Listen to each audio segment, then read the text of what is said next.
guys, welcome to Fuse TV. I am so glad you are here with us again this weekend.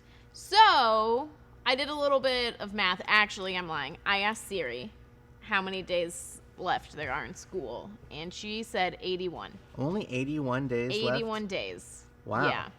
So, I feel like at this point in the school year, we should be, like, pretty educated, right? Yeah, I think it's confusing because it already feels like summer outside, though. Oh, my gosh. When I walked in today, it was so good. 64 degrees outside today. So good. So later on today, during Fuse TV, Brian, you are facing off with Audra in a game we like to call, Are You Smarter Than an Intern? I hope I am. We'll see. If I'm not, this is going to be really bad. Yeah, we'll see. Mm-hmm. I picked the questions. I tried to pick things from a broad scope of, different subjects. If there's math, I can promise you I will not get any of them correct. Just putting that out there now. No? Was math not your subject? I failed Algebra 2 3 times in high school. Did you ever make it? No, I never passed it. Oh, all right. So okay, well. Still graduated. It worked out fine. He graduated. It's fine. Math was not my best thing either. Yeah. I remember one time I was in high school. So here's the thing about me in school. I was, like, in the Gifted and Talented program, but I was, like, the dumb kid in the Gifted and Talented program. So there's, like everybody's up here in the GT program, and Danny is, like, here, right? So, like, I was there, but I was not following along very often. So you really should have just been the smartest kid in the regular class. Correct. That would have been Gotcha. I probably have some, like, weird self-esteem issues that, like, come from being in those classes with those people. But what I was saying was I remember being in pre-cal in high school, and I was working on a test, and the period ended, and I still wasn't done with my test. And I remember sitting there at my desk, and I started crying because I could not figure out what I was supposed to put into my calculator. I knew that my calculator was supposed to give me the answer. Was it supposed to be a funny story? Because this is a really sad story. It is kind of sad, but yeah. So I'm not great at math either. Yeah. Well, that was kind of sad. But you're laughing, so I guess it is kind of funny, right? Do you have any other, like, fun, sad, embarrassing stories about school? I have one that's funny. It's not sad. Oh, okay. Well, maybe it's sad. I don't know. I think I was probably sad when it happened.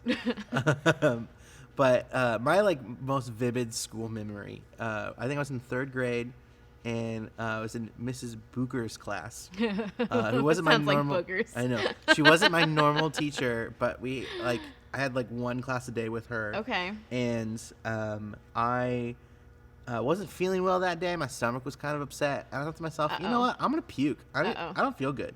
And so I told her, I'm like, hey, can I go to the bathroom? And she's like, no, sit down. I was like, okay. I was like, no. And then like a few minutes later, I was like, no, I really need to go to the bathroom. And she's like, no, not right now. You can go in a few minutes. Why didn't you know you were going to throw up? Well, I didn't think about that. Those are the key words, Brian. Throw up. Yeah, I didn't think about that. I just thought I need to go to the bathroom. Vomit. And so all of a sudden I start to feel it. I'm like, oh, I got to go.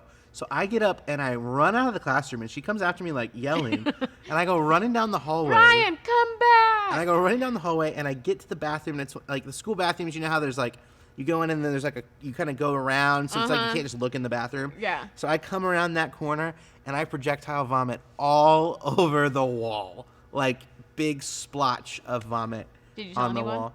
Oh yeah, I had to like, yeah, it was a whole thing. I got made fun of for it. It was awesome. No. It was gnarly. I don't know if that's one of those things where it's best to like tell somebody, hey, this just happened, or if you just like pretend. Yeah. It was like happen. one, like the girls were like, ew, you picked all over the wall, and all my friends were like, dude, that's cool. So it was a mix. That's funny. But yeah, that's like my most vivid school memory. That's good. I'm trying to think of anything else. So I did pick like some history questions too. Oh, for the game? Yeah, one of my favorite. I like history. I do too. That was something where I was like a smart person in the smart people class, you know. Yeah.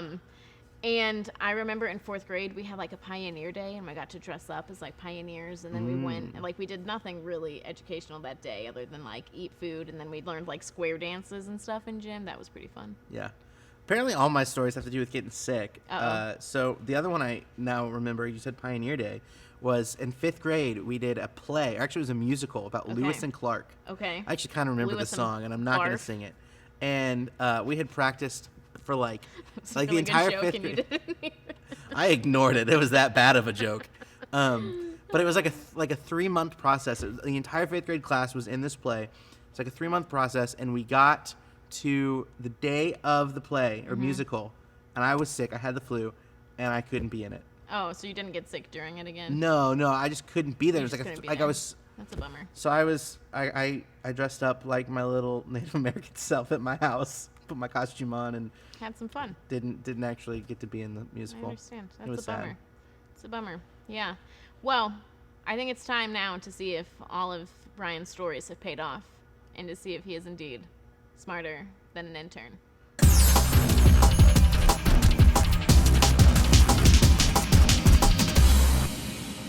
Welcome back to Fuse TV and our game, Are You Smarter Than an Intern?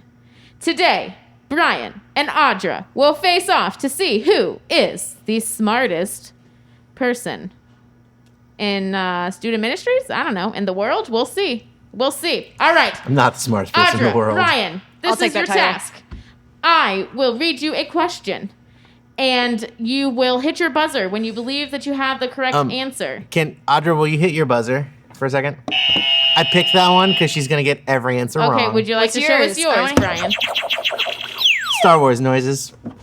Sorry, Audra, Let's do you this. did not get here soon enough to pick your buzzer.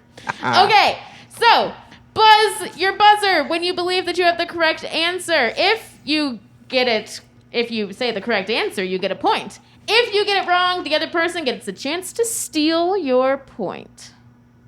If nobody buzzes or you both get it wrong, I don't know. We'll see what happens. Sound good? That sounds scary, but okay. Great. Let's do it. Here we go. The red-shelled insect, often known as a ladybug or ladybird, is in type a fact of... A fact of? Type of. I can't even read, so clearly I'm not smart enough for this game.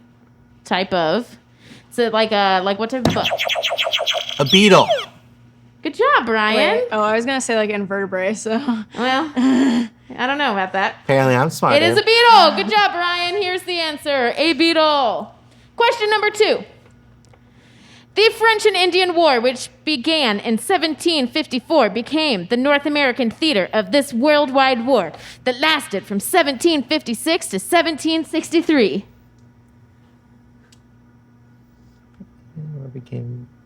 I have no idea. This was like a 4th grade question from the website I got it from. Okay, excuse you. Worldwide war. The war has a number in it.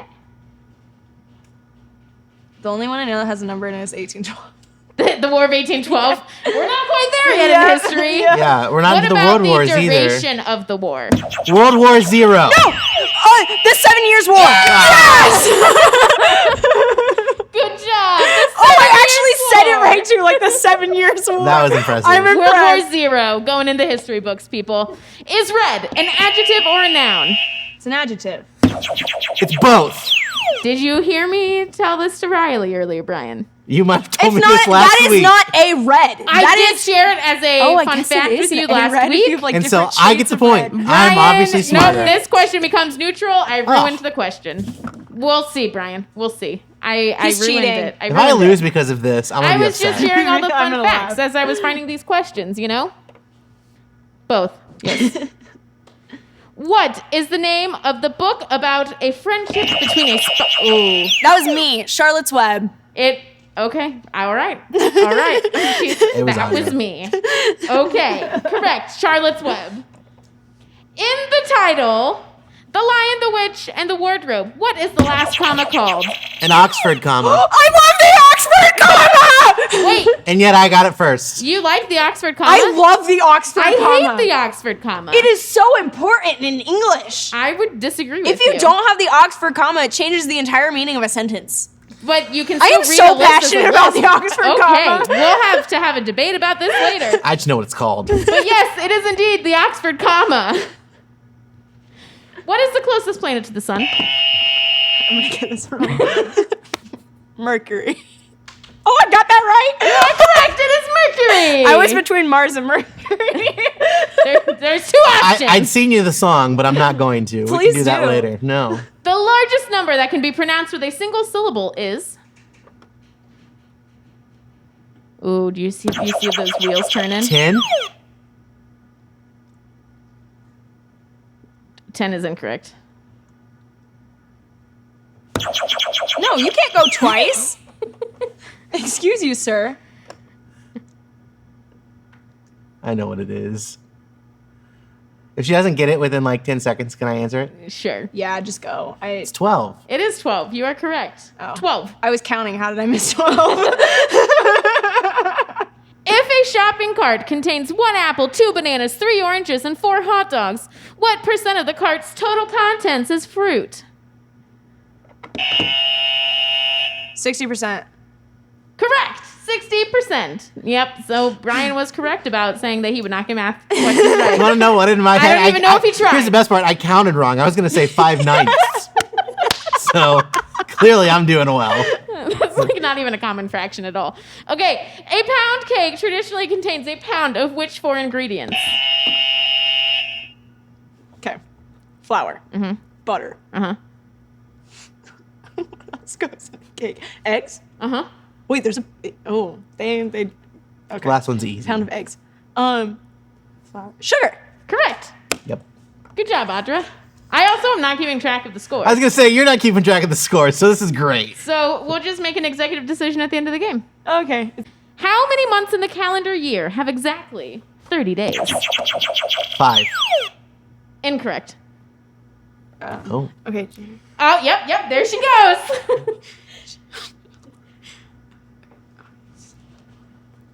I thought it was every other, and then February's 28.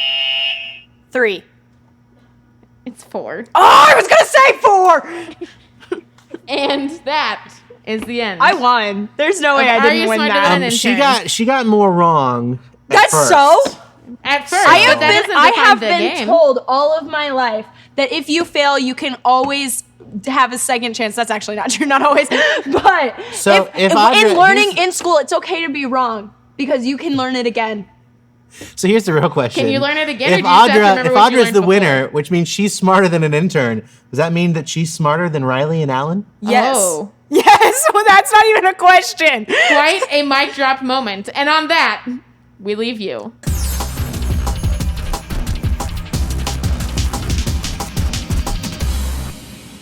Hey Fuse, I'm Abby. Let's worship with me.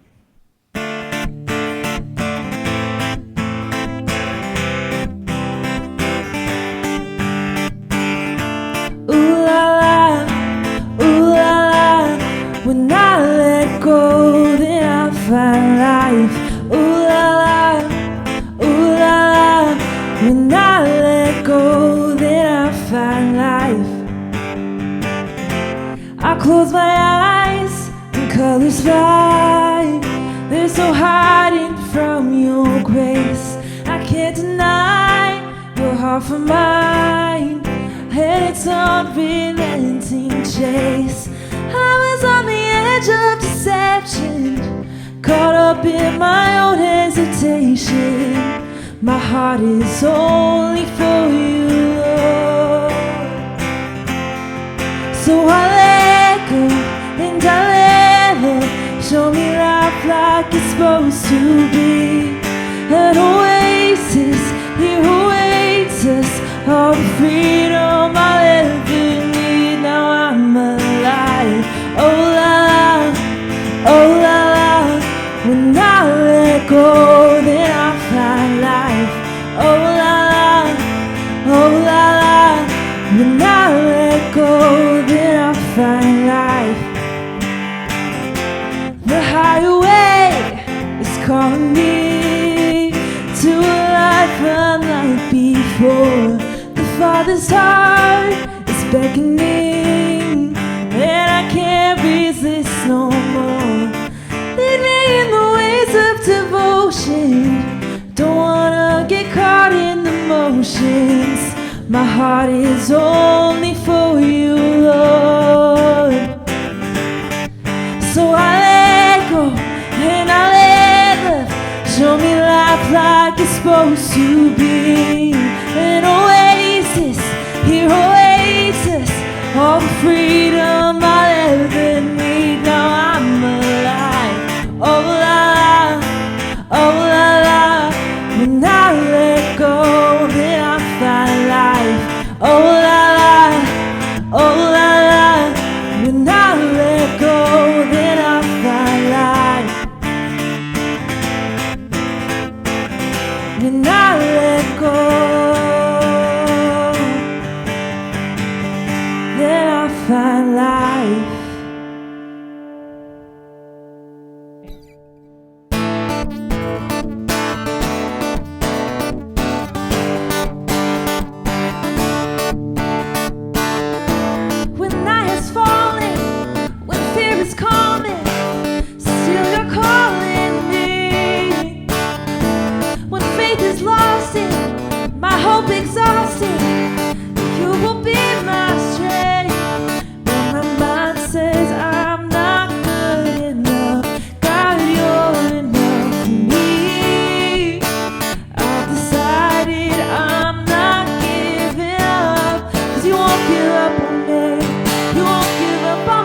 Your love is holding on and it won't let go. I feel it breaking out like an echo in my soul.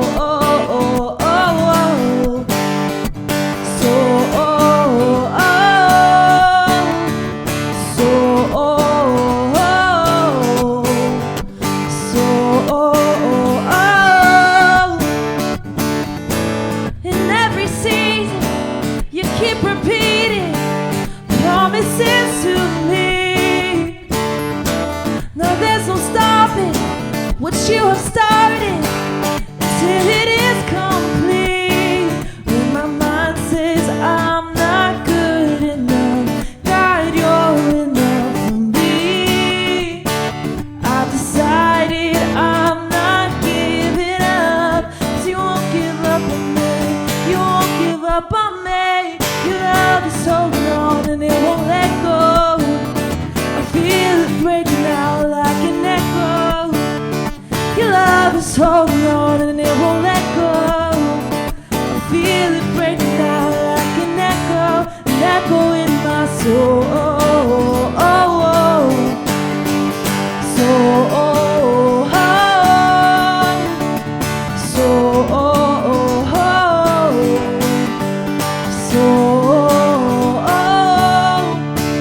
When my mind says I'm not good enough, God, you're enough for me. I've decided I'm not giving up, 'cause you won't give up on me. You won't give up on me. Your love is holding on and it won't let go. I feel it breaking out like an echo. Your love is holding on and it won't let go. I feel it breaking out like an echo in my soul.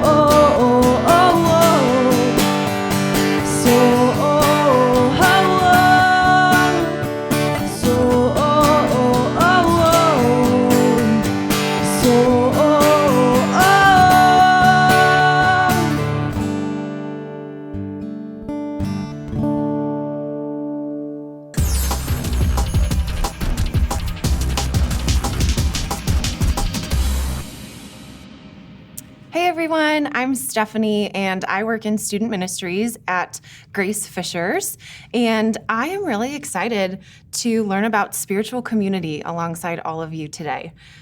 We are wrapping up our series on spiritual practices, and spiritual community to me is the one that just kind of wraps all of them together in one nice complete little package. So as we've talked about spiritual practices the past several weeks, a lot of what we've practiced have been individual things like reading your Bible and journaling and saying breath prayers. And all of those things are meaningful and important if we want to become more like Jesus. But having a community of people to encourage you and to help you keep moving in the direction that you want to keep moving as you follow Jesus is really important too. Spiritual community is a practice that none of us can do alone. Because if you think about it, what is a community? It's a group of people who share some kind of particular interest or they have something in common. Chances are you're a part of probably a lot of different communities.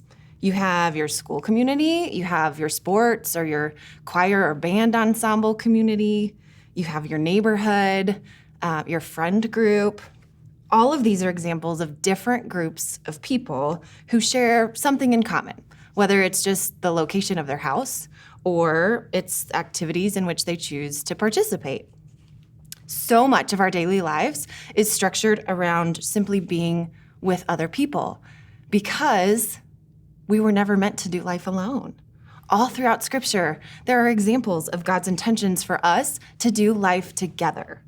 Psalm 133:1 says how good and pleasant it is when God's people live together in unity. Ecclesiastes 4:12 talks about how a person standing alone can be attacked and defeated, but two can stand back to back and conquer. Three are even better, for a triple braided cord is not easily broken.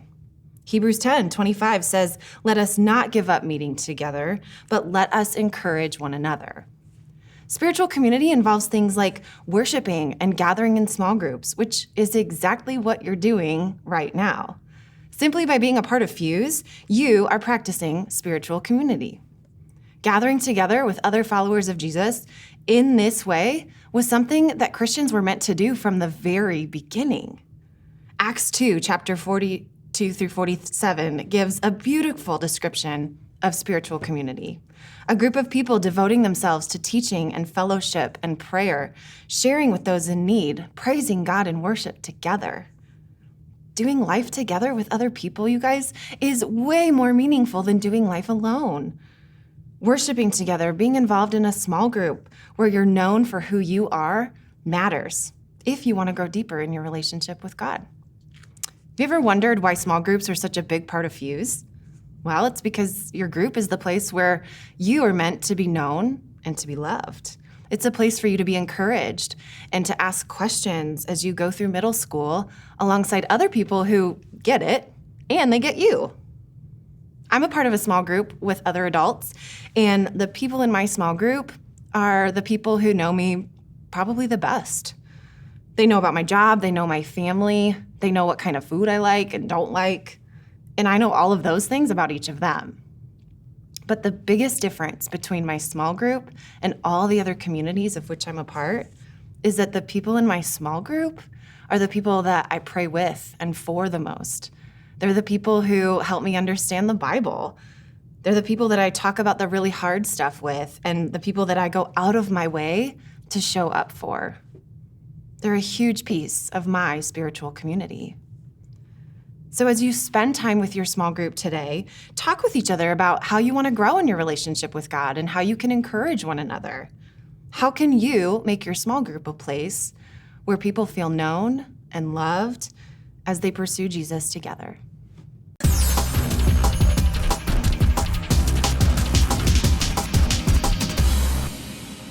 All right, well, thank you guys for joining us on Fuse TV. We've had so much fun with you, and we're glad that you tuned in. If you guys enjoyed this and you had fun and you thought this was engaging and you like, what is this all about? What is some more stuff that we do? We actually have a YouTube channel that you just watched us on. So subscribe to the channel, give us a thumbs up, and comment below if you have any more questions, because we would love for you to get connected with our student ministry. Additionally, we have Instagram at Grace146 Students, where we post a lot of information about what we're doing day to day for our middle school ministry. Additionally, we have a TikTok. If you're allowed to be on TikTok, same handle, at Grace146 Students. We love you. We're glad you're with us today, and we hope that this isn't just the first video watch. We hope that you jump in and watch some more.